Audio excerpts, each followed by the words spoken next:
Here. Thanks for Thank joining you us. We very much. appreciate it. And coming up, we'll see how Arizona high school students are safekeeping the memories of veterans. Hi, I'm Bridget Lancaster. And I'm Julia Collin-Davison. We're the hosts of Cook's Country, From the hidden history behind your favorite regional dishes, to reviews of the cookware and ingredients that will save you time and money. we're devoted to helping you make amazing meals at home. So watch Cook's Country on Arizona PBS.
Arizona voters will once again have a chance to decide whether or not to retain Superior Court judges in Maricopa and Pima counties. That's due to the state's merit selection process, which comes around every 4 years. And here to explain is Roberta Voss, a member of Arizona's Judicial Performance Review Commission. Good to see you. It's good to see you Yeah, again. thanks for being here. Yeah, you bet. Thank you for having me Let's here. define terms. Arizona's Judicial Retention System. What is that? The judicial retention system is part of the Constitution. It was added into the Constitution back in 1992 when Arizona residents decided they needed a voice on whether or not the judges stay on the bench. And not just through election process. We are truly blessed in the state of Arizona to have an amazing judicial bench. It starts with merit selection. That's the first part of the process where judges are selected through merit to be placed on the bench. The governor appoints those judges. Once they're on the bench, then we review them every couple of years. Well, let's talk about the Judicial Performance Commission here. Yes. Who is on the commission? All of the commissions in the state of Arizona, both appointment and retention and judicial conduct commissions, are public-based. So it's the majority are citizens of Arizona. In addition to that, though, there are attorneys and judges on our commission because there are needs for some perspective there. But our overwhelming majority of our commission members are from the public. And what are you looking at as far as these judges are concerned? Well, we are looking at several different criteria. We are looking at temperament, legal ability, communication skills, basically running their court in a fashion that is behooving of the court to run their cases and make the entire court efficient, essentially. And as far as you guys go, the judge either meets or does not meet this. That's as far as you will say, meets Correct. or doesn't meet standards. That's correct. How- So, for example, Yes. some people want to know, well, do you go and review all of their opinions? Well, no, we don't. We don't. What we do instead is each year, during a specified period, typically in the fall, there are surveys that are handed out to anybody who came into contact with that judge. So a juror, a witness, a plaintiff, somebody who represents themselves, pro per, the attorneys, the bailiff, everybody in the courtroom gets a survey. They fill it out. We then send that off to a data center. They compile the data. We then analyze the data. And it's all anonymous. We don't know which judges we're analyzing. Oh, We're only interesting. looking at the numbers. So in the end, how many judges do not meet standards? I mean, this has been going on since '92, something along those lines. Right. How many have not met the standards? Well, some people get upset at this answer. So let me preface it again with, we have an amazing bench because of merit selection. Right. So to get on the bench, you must be outstanding. So what you're and trying our judges not, are what outstanding. you're trying not to say is very few don't meet the standards. This is correct. So since 2010, just to keep it in a space that we can look at and understand, there are 3 judges that we voted to not recommend.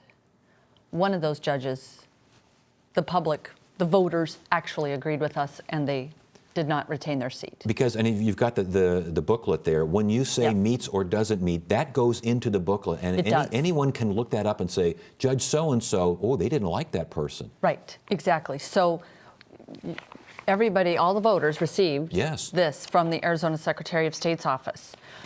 Once they go to the back of the book, just like the back of the ballot, Yes.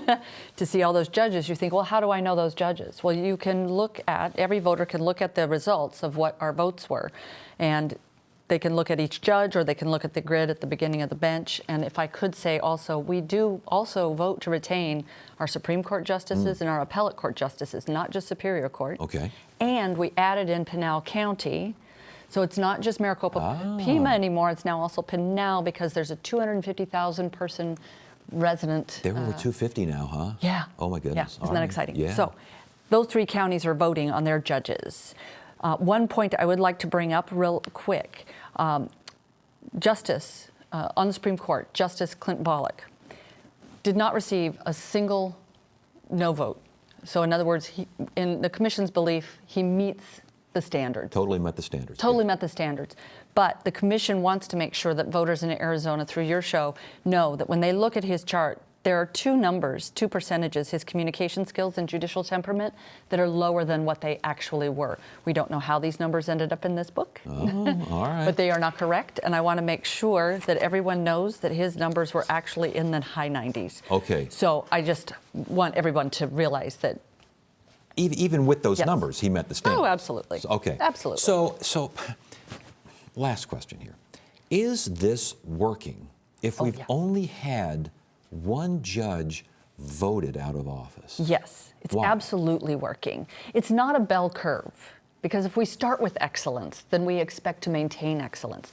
The judges are reviewed virtually every year. So they're reviewed by us, they're reviewed by the people who are in front of them. They are, and it's a learning process. So sometimes if there's a hitch in the get along, if you will, a place where we think that the judge needs some additional education, experience, we can let them know that. I see. But it's very rare, because we're already operating from excellence. What we have noticed is that we will see judges retire when they realize, I'm probably not supposed to be on the bench anymore.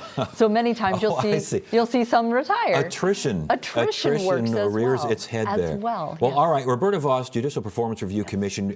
We've all gotten, if you're a Everybody should registered have voter, this. you should have that in the mail. Absolutely. Look them up. It sounds like everyone is meeting standards. Yes. Which is a good thing and not a bad thing. Correct. One more thing. Quickly. Go to the website. You might have a graphic for it, but go to the website azcourts.gov/JPR, which stands for Judicial Performance Review. Yes. You can get much more information than just what's in this book. It's on the screen right now. It's good to see you again. Oh, it's good to see Thanks you for too. joining us. Thank you. We want to hear from you.